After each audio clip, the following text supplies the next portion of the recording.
अस्सलाम वालेकुम स्टूडेंट्स। आज लेक्चर 7 के साथ हाजिर हैं। कल मैंने आप लोगों को लेक्चर नंबर 6 करवाया था और उसमें हमने 2.2 के कुछ डेरिवेशंस किए थे, कुछ क्वेश्चन सॉल्व किए थे। आज हम मजीद कुछ अहम काम करने की तरफ जा रहे हैं, तो शुरू करते हैं क्वेश्चन नंबर 8 से। ये क्वेश्चन नंबर 8 वो है जो मैंने आपको दिया था करने के लिए, और इसका थोड़ा सा मैं समझा दूं क्योंकि इसमें एक हिस्सा तो इसका आप लोगों ने कर लिया, लेकिन आखिरी हिस्सा नहीं आप लोगों ने किया है। कुछ बच्चों ने गलतियां भी की हैं और करते भी हैं। तो ये बोल रहा है कि obtain the coordinates of the centroid of a triangle, यानी कि सेंट्रोइड ऑफ अ ट्रायंगल की कोऑर्डिनेट्स मालूम करें, whose vertices are given। और आखिर में एक लाइन और लिखी हुई है, and also calculate the length of all the medians. इस लाइन के बारे में हम बाद में बात करेंगे, पहले हम पहली लाइन की बात करते हैं। तो हमें सेंट्रोइड निकालना है, तो हमने कहा जी जनरल फॉर्म में सेंट्रोइड को लिखने की, G x comma y be the centroid of a triangle whose vertices are AB and C। We know that the centroid of a triangle is G। ये फॉर्मूला हमने कल drive किया था। तो अब यहाँ पर आप सेंट्रोइड ऑफ अ ट्रायंगल की वैल्यू सब्स्टिट्यूट करें। वर्टाइसेस x1 है -2, x2 है 4, x3 है 5 डिवाइडेड बाय y1 है 5, y2 है -1, y3 है 4 डिवाइडेड बाय 5 + 4 9 -2, 5 + 4 9 -1,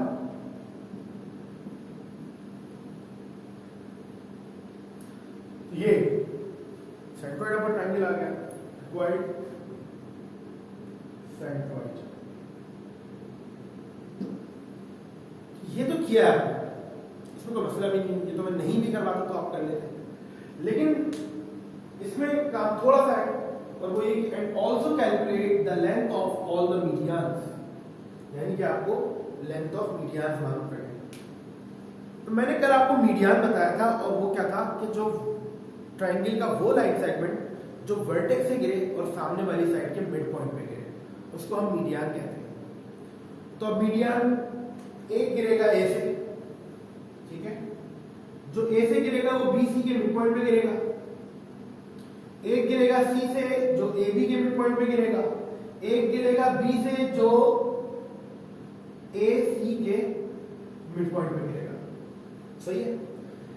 अब ये मिड पॉइंट है ए बी का, मुझे इसकी लेंथ मालूम करनी है, ये इस मीडियन की लेंथ निकालनी है। लेंथ निकालनी है, इसका मतलब इसका डिस्टेंस निकालना है। डिस्टेंस निकालना है तो इसका मतलब मुझे ये दोनों कोऑर्डिनेट चाहिए। मेरे पास ये वर्टेक्स है लेकिन ये कोऑर्डिनेट नहीं है, इसका मतलब ये कोऑर्डिनेट मुझे निकालना पड़ेगा। इसको नाम दिया मैंने पी का। अब पी कौन है? ए और बी का मिड पॉइंट। जैसे कल हमने सेंट्रोइड ऑफ अ ट्रायंगल का फॉर्मूला ड्राइव करते वक्त मिड पॉइंट निकाला था। ए से जो मिड पॉइंट गिर रहा है बी सी पर, इसको नाम दिया मैंने क्यू का, और जो बी से मिड पॉइंट गिर रहा है ए सी पर, उसको नाम दिया मैंने आर का। ठीक है। तो हमने कहा for the length of medians, अब हम काम किस पे कर रहे हैं? मीडियंस की लेंथ पर। सेंट्रोइड तो हमने निकाल लिया, तो हमने कहा से P, Q and R are the midpoints of, अब P किसका मिड पॉइंट है? AB का। Q किसका मिड पॉइंट है? BC का। और R किसका मिड पॉइंट है? AC का। रिस्पेक्टिवली, ठीक है। रिस्पेक्टिवली मतलब बिलतरतीब। तो P हो गया AB का, Q हो गया BC का, R हो गया AC का। डेफिनेटली PQR निकालने पड़ेंगे, तो PQR के कोऑर्डिनेट्स निकालेंगे मिड पॉइंट फॉर्मूले से। तो using mid point formula which is x, y, x1 + x2 divided by 2, y1 + y2 divided by 2। तो पहले निकालूंगा मैं कोऑर्डिनेट्स ऑफ P। P के कोऑर्डिनेट निकालें तो x1 + x2 यानी कि -2 + 4 डिवाइडेड बाय 2, और 5 - 1 यानी कि +-1 डिवाइडेड बाय 2। 4 माइनस 2 2, 2 को 2 से डिवाइड करेंगे 1, 5 माइनस 1 4 अपॉन 2 दैट इज 2। फिर निकालेंगे कोऑर्डिनेट्स ऑफ Q, क्योंकि BC का मिड पॉइंट है, तो x1 प्लस x2 यानी कि 4 प्लस 5 डिवाइडेड बाय 2 और minus 1 plus 4 divided by 2, this is 9 upon 2 और 3 अपॉन। फिर निकालेंगे कोऑर्डिनेट्स ऑफ R, तो वो होगा x1 प्लस x2 और y1 प्लस y, ये हो जाएगा 3 अपॉन 4, ये 9। Now we have all the coordinates p, q and r। तो p हमें मिल गया है 1, 2, q हमें मिल गया है 9 अपॉन 2, 3 अपॉन 2, r हमें मिल गया है 3 upon 2, 9। Now we have to find the length of the medians। तो हम सबसे पहला मीडियन देखें तो हम लेते हैं CP। तो for length using distance formula, तो D is equal to square root of x2 minus x1 whole square plus y2 minus y1 whole square। तो पहले हम निकालेंगे C से P की लेंथ। C से P की लेंथ निकालें तो x2 minus x1 whole square यानी कि 5 minus 1 whole square, 4 minus 2 whole square, 5 minus 1 4, 4 का स्क्वायर 16, 4 minus 2 2, 2 का square 4, this is equal to square root of 20, और 20 का मतलब है 4 5 का 20 यानी कि 2 स्क्वायर रूट ऑफ 5 यूनिट्स। ये आ गई है C से P की लेंथ। ठीक है, अब हम क्या फाइंड करने जा रहे हैं? दूसरा मीडियन, और वो हमारे पास क्या है, यहां कर लेते हैं, और वो हमारे पास क्या है, AQ की लेंथ। AQ की लेंथ लें तो डिस्टेंस फॉर्मूला लगेगा AQ पर, तो 9 अपॉन 2 माइनस माइनस 2 यानी कि 9 अपॉन 2 प्लस 2, 3 अपॉन 2 माइनस 5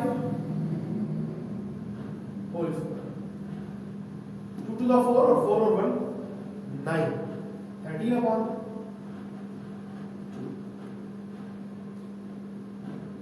2 5 का 10, 3 माइनस 10 माइनस 7 अपॉन 2, तो ये हो जाएगा 169, 13 का स्क्वायर 2 का स्क्वायर 4, 49 डिवाइडेड बाय 4, एलसीएम लूंगा तो 4, 169 प्लस 49 दैट इज 218,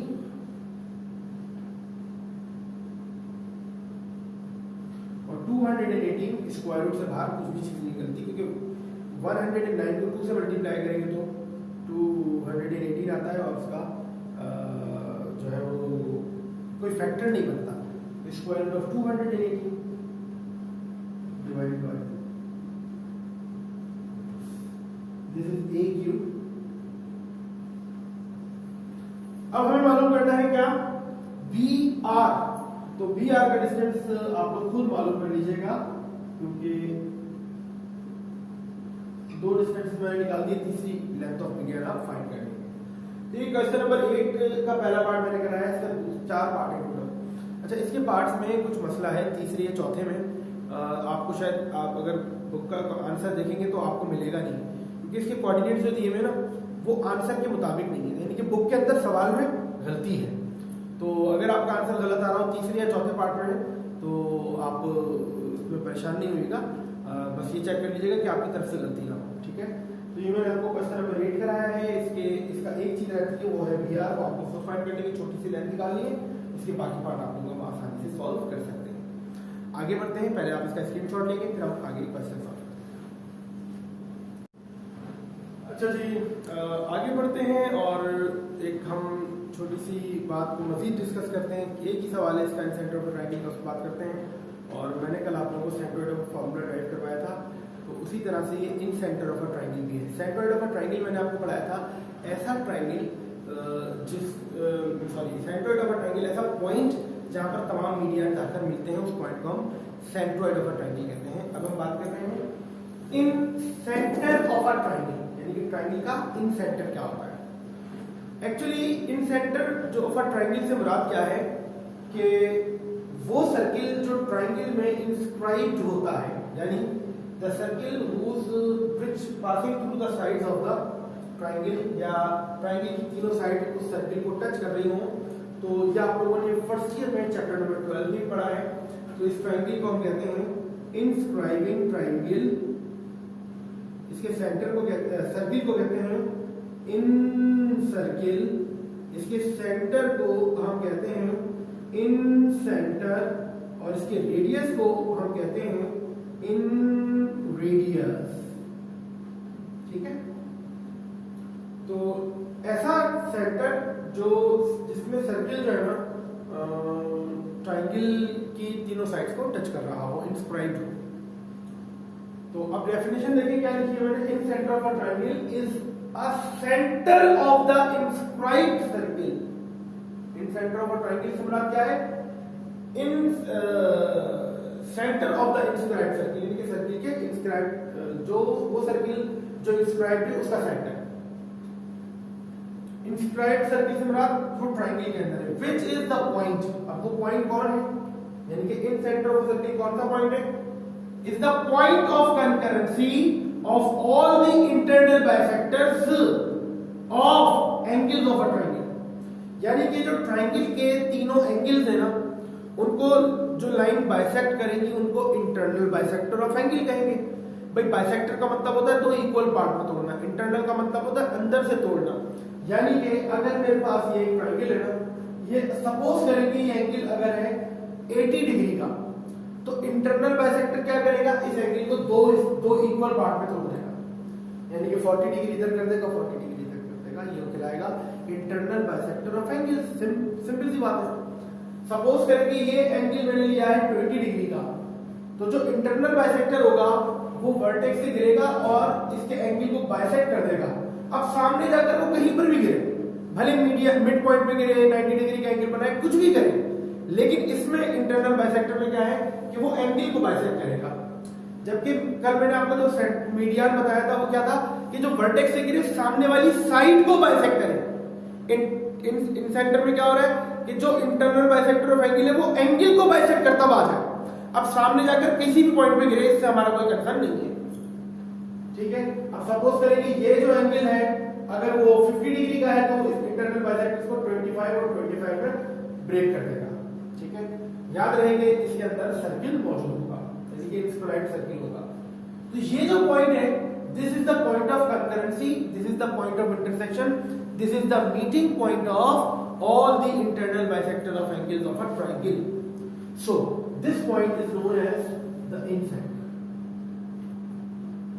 ठीक है जी। अब इन सेंटर का मैंने फॉर्मूला लिख दिया, डेरिवेशन नहीं कर रहे, इसकी डेरिवेशन आप लोग करेंगे। मैंने सेंट्रोइड ऑफ फॉर्मूले की, सेंट्रोइड ऑफ ट्रायंगल की डेरिवेशन कराई थी। इन सेंटर की आप बुक में है, देखेंगे, नहीं होगी तो फिर मुझे बताइएगा, फिर मैं आपको लेक्चर रिकॉर्ड करूंगा उसमें। इन सेंटर का फॉर्मूला क्या है, आई। अच्छा, इन सेंटर को हम रिप्रेजेंट करते हैं आई से, जबकि सेंट्रोइड ऑफ ट्रायंगल को हम रिप्रेजेंट करते हैं जी से। ax1 plus bx2 plus cx3 divided by a plus b plus c, ay1 plus by2 plus cy3 divided by a plus b plus c।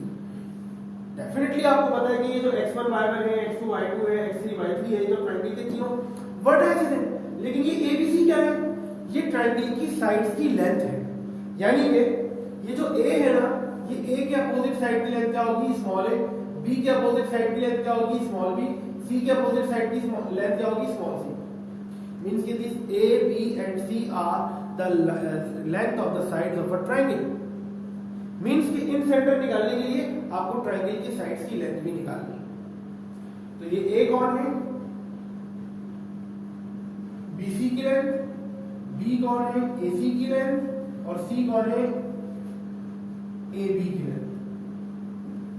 याद रहे कि इनकी ये वैल्यूज आगे पीछे नहीं होनी चाहिए। ए के अपोजिट है बी, बी के अपोजिट है सी, सी के अपोजिट है कीप इन योर माइंड। अगर आप इनको आगे पीछे किया तो डेफिनेटली आंसर को फर्क आने वाला है। ठीक है जी, तो ये कहलाता है incentre of a triangle. Question की तरफ आते हैं। क्वेश्चन नंबर 12 एक्सरसाइज में एक ही सवाल है जो सेंटर का है। बोला find the coordinates of in centre of a triangle whose vertices are given, vertices given। तो हमने कहा let I x, y be the in center of a triangle whose vertices are a, b and c। इसके vertices क्या है? a, b और c है। तो हमें इसका इन सेंटर निकालना है। तो इन सेंटर निकालने के लिए हमें फॉर्मूला है, तो a b c चाहिए। a के अपोजिट कौन है? स्मॉल a, b के अपोजिट कौन है? स्मॉल b, c के अपोजिट कौन है? Small c। Formula of centroid क्या है? I x y is equal to क्या होगा? ax1 plus bx2 plus cx3 divided by a plus b plus c और ay1 plus b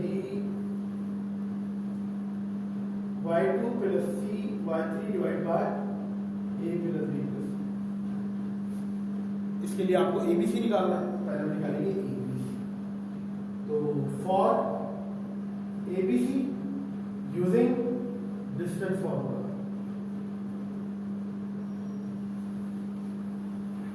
तो a निकालेंगे तो a कौन है? BC की लेंथ।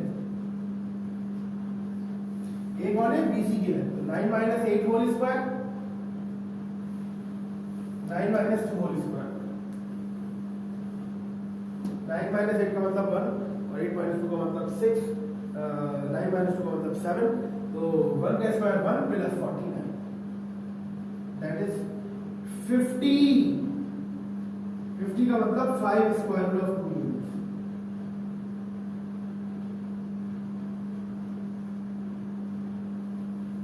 अब चाहिए b।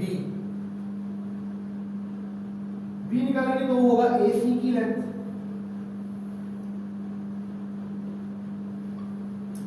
AC की लेंथ निकालनी है, यह है 9 - 2 होल स्क्वायर और 9 - 8 होल स्क्वायर और 2। ये हो जाएगा 1 का स्क्वायर 1 और 7 का स्क्वायर 49, बिल्कुल सेम बन गया। ये जाएगा 5 स्क्वायर ऑफ 2 यूनिट्स। यह है कौन? b। अब निकालना है हमें c। यहां c भी निकाल लेते हैं। c कौन है? a से b की लेंथ।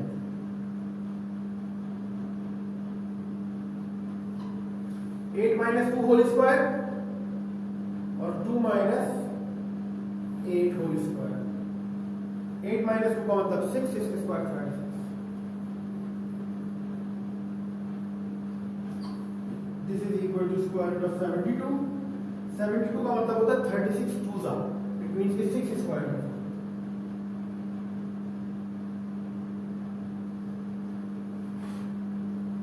आपके पास एबीसी आ गए। अब इन एबीसी की वैल्यूज को इस फॉर्मूले के अंदर हमें सब्स्टिट्यूट करना है। तो इसको हम यहाँ सॉल्व कर लेते हैं। इसका आप मेरे मिटाने से पहले रिकॉर्डर से स्क्रीनशॉट ले लेना इसका, फिर हम इसको जो है वो मिटा देंगे। अब इसमें हमें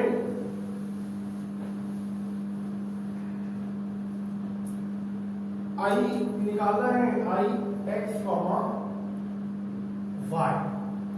a क्या है आपके पास? 5 स्क्वायर रूट ऑफ 2 और x1 कौन है? 2 प्लस b कौन है? 5 स्क्वायर रूट ऑफ 2 और x2 कौन है? 8। c कौन है? 6 स्क्वायर रूट ऑफ 2 और x3 कौन है? 9 divided by a plus b plus c common. अब हम a y1 रखेंगे। a y1 कौन है? 8। b y1 फिर y2 कौन है? 2। c y3 डिवाइडेड बाय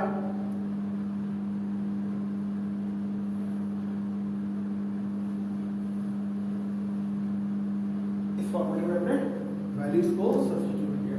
ध्यान दीजिएगा तो पूरे स्क्वायर रूट ऑफ 2 न्यूमरेटर में से कॉमन आ रहा है।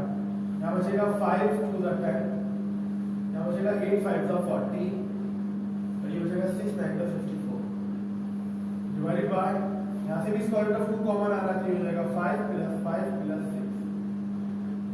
इसमें देखें तो स्क्वायर रूट ऑफ 2 कॉमन आ रहा है, हो जाएगा 8 5 40, 5 2 10, 6 9 54 divide by square root of 2 common आ रहा है, तो 5 प्लस 5 प्लस 6 ये कैंसिल और ये भी कैंसिल, तो ये हो जाएगा 50 और 54 यानी कि 104, ये हो जाएगा 16। ये भी यार इत्तेफाक से 104 और 16। अब आप यहाँ पर 4 का टेबल लगा लें, तो 4 4 सा 16, 4 2 सा और 4 6 सा, फिर दोबारा लग रहा है 2 2 सा और 2 13 सा, ये हो जाएगा 13/2, तो डेफिनेटली ये भी 13/2। ये आ गए हमारे पास रिक्वायर्ड कोऑर्डिनेट्स ऑफ इंसेक्ट। अब देखिए इसमें आप ये समझें, ये जो एब्सिसा और ऑर्डिनेट सेम आ गए, ये इत्तेफाक है, ऐसा नहीं कि हमेशा इन सेंटर के अंदर ये एब्सिसा और ऑर्डिनेट सेम आएंगे, हमेशा नहीं आएंगे, ये इत्तेफाक है कैसा हो गया, हमेशा ऐसा नहीं होगा। तो यकीनन आपको ये सेंटर का क्वेश्चन समझ में आया होगा। क्वेश्चन नंबर 12 का पहला पार्ट मैंने कराया है, सेकंड पार्ट आप लोग कर लेंगे। एक काम मैंने इसमें दिया आपको कि इस मॉडल की डेरिवेशन बुक में है, वो इंडियन पैकेज में लिखूंगा मैं, तो वो आप लोगों ने करनी है, अगर नहीं होगी तो फिर मुझे बताना है, मैं लेक्चर रिकॉर्ड कर पाऊंगा उसका। आगे बढ़ते हैं इसके बड़े इंपॉर्टेंट क्वेश्चन की तरफ, जिसका आपको सबसे ज्यादा इंतजार है, क्वेश्चन नंबर 5 और क्वेश्चन नंबर 23। ठीक है, आप इसका स्क्रीनशॉट लेकर आगे चलते हैं। अच्छा जी, अब ये है क्वेश्चन नंबर 23। आप लोगों के मेरे पास व्हाट्सएप आ रहे थे कि सर आपने 5वां सवाल नहीं कराया, तो मैंने इसलिए नहीं कराया कि मुझे आखिर में ना 23 कराना था। अब जब 23 कराऊंगा तो 5वां सवाल आप करेंगे, सही है, और उसके साथ साथ 5वां सवाल दे इसलिए रहा हूं कि 23 करवा के 5वां दूंगा, तो आप जब उसको सॉल्व करेंगे और उसके आंसर निकालेंगे तो उसमें एक बड़ी अहम ऑब्जर्वेशन सामने आएगी, जो कि हम अगले लेक्चर में आपसे डिस्कस करेंगे after solving the question number 5। तो इस एक्सरसाइज का क्वेश्चन नंबर 23 आखिरी सवाल करवा रहा हूं, बाकी सवाल तकरीबन हो गए हैं, एक आध दो सवाल रह गए, वो आज के पैकेज में आपको दूंगा मैं करने के। अब क्वेश्चन नंबर 23 में डिफरेंट बात क्या है बाकी सवालों से, बोल रहे कि the point L, M and N are the midpoints of the sides of a triangle. ठीक है, L, M and N are the midpoints of the sides of a triangle, यानी कि ये ट्राइंगल की साइड्स के मिड पॉइंट है।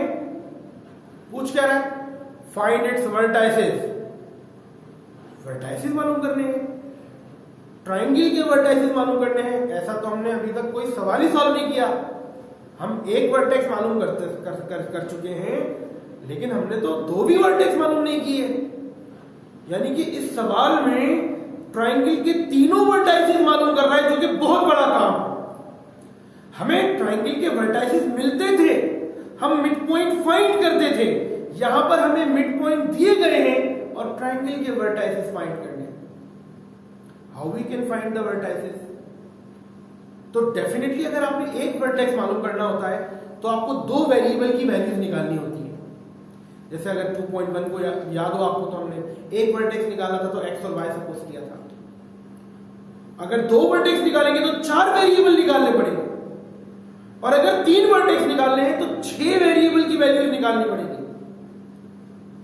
जब एक वेरिएबल यानी कि 2 वेरिएबल निकालने होते हैं तो 2 इक्वेशंस को साइमल्टेनियस सॉल्व करते हैं। जब 4 वेरिएबल निकालेंगे तो 4 इक्वेशंस को साइमल्टेनियस सॉल्व करेंगे, और जब 6 वेरिएबल निकालने होंगे तो 6 इक्वेशंस को साइमल्टेनियस सॉल्व करेंगे। तो काम तो है, इसीलिए तो आखिरी के लिए रखा हुआ था। ठीक है, लेकिन हम बड़े टेक्निकल तरीके से इसको सॉल्व करने की कोशिश करेंगे, जरा ध्यान दीजिएगा और सवाल को समझिएगा। हमने क्या किया, हमने कहा कि भाई हमें ट्रायंगल के तीनों वर्टाइसेस निकालने ना, तो हमने एक को नाम दिया AB का, एक को नाम दिया BCD का और एक को नाम दिया EF का। There are 6 variables AB CD EF। आप चाहे तो x1 y1 x2 y2 x3 y3 करके कर लें, लेकिन मुझे वो अच्छे नहीं लगते, इसलिए वो लेता नहीं।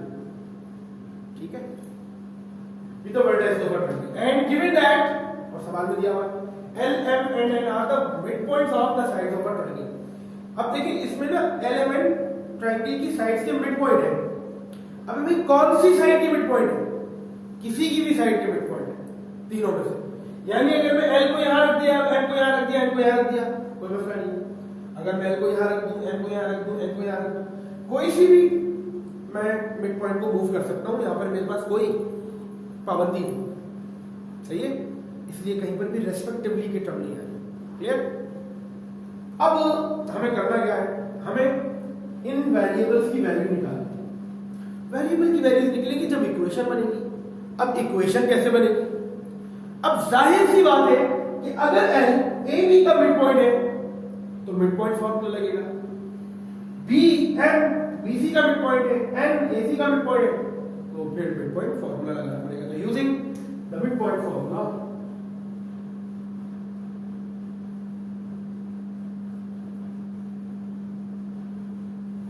मिड पॉइंट फॉर्मूले का इस्तेमाल करें।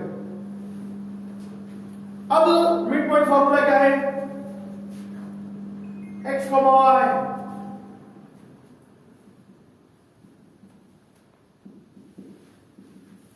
यकीनन ये फॉर्मूले तो आपको रट गए होंगे। अब हम पहले लेते हैं L। L जो है वो है 2, -1 और ये मिड पॉइंट है किसका? AB का। A plus C mid point पता है, x1 y1 नहीं पता। A plus C divided bye B plus D divided by 2। अब कंपेयर कर लें एब्सिसा से ऑर्डिनेट से, तो ये हो जाएगा 2 is equal to A plus C divided by 2, यानी कि A plus C is equal to 4। Equation 1 ordinate से करें, -1 is equal to B plus D divided by 2, 2 × 2 तो ये हो जाएगा B plus D is equal to,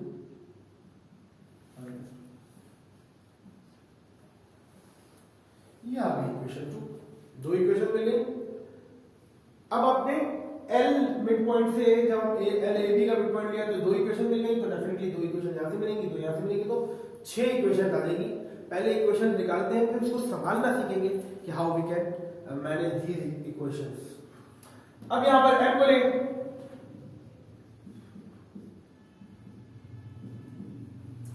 x1 plus x2 upon 2 यानी कि C plus E divided by 2, D plus F divided by 2। अब आप कंपेयर करेंगे तो -1 is equal to C plus E divided by 2 and 4 is equal to D plus F divided by 2। तो ये होगा C plus E is equal to -2। Equation 3 D plus F is equal to 8। Equation 4। ठीक है। अब n पे काम करें। n है -2, 2 और मिड पॉइंट किसका है? AC का, तो ये हो जाएगा A plus E divided by 2, B plus F divided by 2। इसको कंपेयर करें तो -2 is equal to A plus E divided by 2 and 2 is equal to B plus F divided by 2। ये हो जाएगा A plus E is equal to -4। Equation 5। ये हो जाएगा B plus F is equal to 4। Equation 6। अब काम जो हम करने जा रहे हैं वो बड़ा अहम है, क्योंकि हम 6 इक्वेशंस को सॉल्व करेंगे तो 6 वेरिएबल की वैल्यूज मिलेगी। But how we can solve, but how we can manage. अब जरा बातों को ध्यान से सुनिए क्या कह रहा हूं। जब आप दो इक्वेशंस को सॉल्व करते हैं तो वो सॉल्व जब होती हैं जब दोनों इक्वेशंस के वेरिएबल सेम हो। मिसाल के तौर पे अगर एक में x है, एक इक्वेशन में x y है तो दूसरी इक्वेशन में भी x और y होगा तो सॉल्व होगा। अगर एक इक्वेशन में xy है और दूसरी में yz है तो वो इक्वेशन सॉल्व आप नहीं कर सकते, हो ही नहीं सकती। इसका मतलब आपको दो इक्वेशंस सेम वेरिएबल वाली चाहिए। जब दो इक्वेशंस सेम वेरिएबल की मिलेंगी तो उनको साइमल्टेनियस सॉल्व करेंगे तो उनमें से दो वेरिएबल की वैल्यूज मिल जाएंगी। तो यू हैव टू फाइंड कि इनमें इन 6 इक्वेशंस में कौन सी इक्वेशंस हैं जिन दो इक्वेशंस में वेरिएबल सेम हो। चले चेक करते हैं।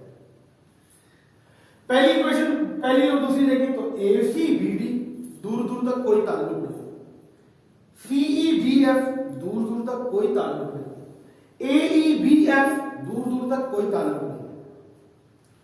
फिर हमारे जहन में आया कि हम एब्सिसास को चेक करें। ये देखिएगा, AC और CE दो इक्वेशंस हैं, एक वेरिएबल सेम है, दोनों वेरिएबल सेम नहीं है। इक्वेशन 1 को 5 के साथ देखें। AEAC दो इक्वेशन हैं, एक वेरिएबल सेम है, दो वेरिएबल सेम नहीं है।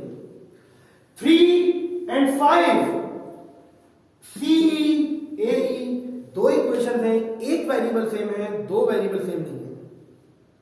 इसी तरीके से सेकंड, 4 और 6 में भी है कि इन दोनों में देखें तो एक वेरिएबल कॉमन है, इन दोनों में देखें तो एक वेरिएबल कॉमन है, इन दोनों में देखें तो एक वेरिएबल कॉमन है।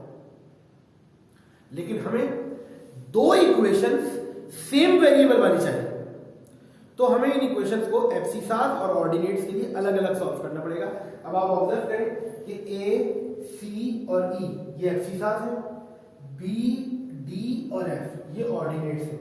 तो हम एब्सिसास के लिए पहले सॉल्व करते हैं, फिर ऑर्डिनेट के लिए करते हैं। First solving for abscissas. अब एब्सिसास कौन कौन है? A, C और E, यानी कि हम उन्हीं क्वेश्चन को सॉल्व कर रहे हैं जिसमें A, C और E आता है। तो 2, 4, 6 को आप थोड़ी देर के लिए भूल जाएंगे। अब हम जब यानी कि इसका मतलब है सॉल्विंग करेंगे हम इक्वेशन नंबर 1 को, इक्वेशन 2 को और सॉरी इक्वेशन 3 को और इक्वेशन नंबर 5 को। इक्वेशन 1, इक्वेशन 3 और इक्वेशन 5 ये तीन इक्वेशन सॉल्व करनी है। अब हमने क्या सोचा कि हम इन तीनों में से तो कोई भी इक्वेशन ऐसी नहीं है जिनमें दो वेरिएबल सेम आ रहे हैं, एक सेम आ रहा है। तो हमने सोचा कि यार अगर मैं इक्वेशन 1 को इक्वेशन 2 से सब्ट्रैक्ट कर दूं, 3 से 1 को 3 से सब्ट्रैक्ट कर दूं तो C से कट जाएगा, मुझे जो नई इक्वेशन मिलेगी उसमें A होगा और E होगा, उसमें A होगा और E होगा, C कट जाएगा।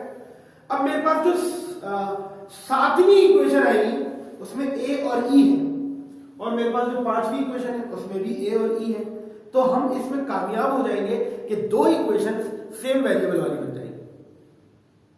ठीक है, तो पहले हमने क्या सोचा कि 1 को 3 से सब्ट्रैक्ट करना है। तो सब्ट्रैक्ट 3 फ्रॉम 1 है A plus C is equal to 4, और थर्ड है C plus E is equal to -2, minus minus वाली प्लस। C से कैंसिल, ये आ गया A minus E is equal to 4 plus 2 6। ये आ गई इक्वेशन नंबर 7। इसी तरह अब ये 7 इक्वेशन आई है, 7 को आप इक्वेशन नंबर 5 से ऐड कर लें। AE है, इसमें भी AE है, तो एडिंग 5 एंड 7। ऐड और सब्ट्रैक्ट ये देखकर करते हैं कि अगर वेरिएबल्स की साइन सेम है तो सब्ट्रैक्ट करने से कैंसिल होगा, और वेरिएबल्स की साइन अपोजिट है तो ऐड करने से कैंसिल होगा। जैसे यहां पर हमने 1 को 3 से सब्ट्रैक्ट किया क्योंकि C प्लस का था, यहां पर भी C प्लस का था, सब्ट्रैक्ट करेंगे तो C कटेगा। लेकिन यहां हमने ऐड किया क्योंकि E प्लस का है और यहां पर E माइनस का है, ऐड करेंगे तो E कट जाएगा। तो A plus E is equal to -4 और A minus E is equal to 6। E से कैंसिल हुआ, ये हो जाएगा 2A इज इक्वल टू 2, यानी कि A इज इक्वल टू 1। हम कामयाब हो गए हैं एक वेरिएबल की वैल्यू निकालने में, और एक वेरिएबल मिल रहा है तो A मिल गया तो C भी मिल जाएगा, E भी मिल जाएगा। अब देखें, अब A निकालने के बाद क्या करें? A को हम याद रहे कि हम ये सॉल्व कर रहे हैं 1 3 5, तो हम 2 4 6 को नहीं देख रहे। हमने क्या किया, पुट A इन इक्वेशन 1 में पुट कर दो, तो 1 plus C is equal to 4, यानी कि C is equal to 3। A भी मिल गया, सी भी मिल गया। अब आप ए को 5 में पुट कर दें, पुट ए इन 5 में पुट किया तो 1 plus E is equal to -4, यानी कि ई इज इक्वल टू -5। आपको ए, ई और सी मिल गए हैं। सिमिलरली जैसे मैंने ए, ई और सी निकाला है, इसी तरीके से हम मालूम करेंगे, सॉल्व करेंगे 2, 4 और 6, ताकि हमें ऑर्डिनेट्स मिल जाएं। अब हम ऑर्डिनेट्स को फाइंड करेंगे। तो सॉल्विंग फॉर ऑर्डिनेट्स, ऑर्डिनेट्स कौन कौन है? बी डी और एफ। और बी डी एफ को कंटेन करने वाली इक्वेशन है 2, 4 एंड 6। अब 2 को 4 से अगर मैं सब्ट्रैक्ट कर दूंगा तो डी कट जाएगा। सब्ट्रैक्ट 4 फ्रॉम 2,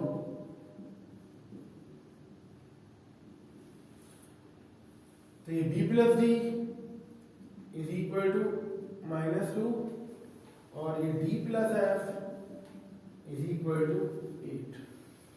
ये माइनस तो ये हो जाएगा, ये d कैंसिल और b minus F is equal to -10। ये आ गई इक्वेशन नंबर 8। सही है जी, आगे बढ़ते हैं। और अब ये हमारे पास 8वीं जो इक्वेशन है इसमें b और f है, और हमारे पास जो छठी इक्वेशन थी इसमें b और f है। दोनों इक्वेशन को मैं ऐड करूंगा तो f कट जाएगा। एडिंग 6 एंड 8, तो b plus F is equal to 4, b minus F is equal to -10। Add कर रहे हैं तो b से ऐड होगा 2b इज इक्वल टू -10 -6, तो b is equal to -3। b भी मिल गया। अब तो b मिल गया तो d भी मिल जाएगा और f भी मिल जाएगा। अब इस b को पुट कर दिया उसमें 2 में,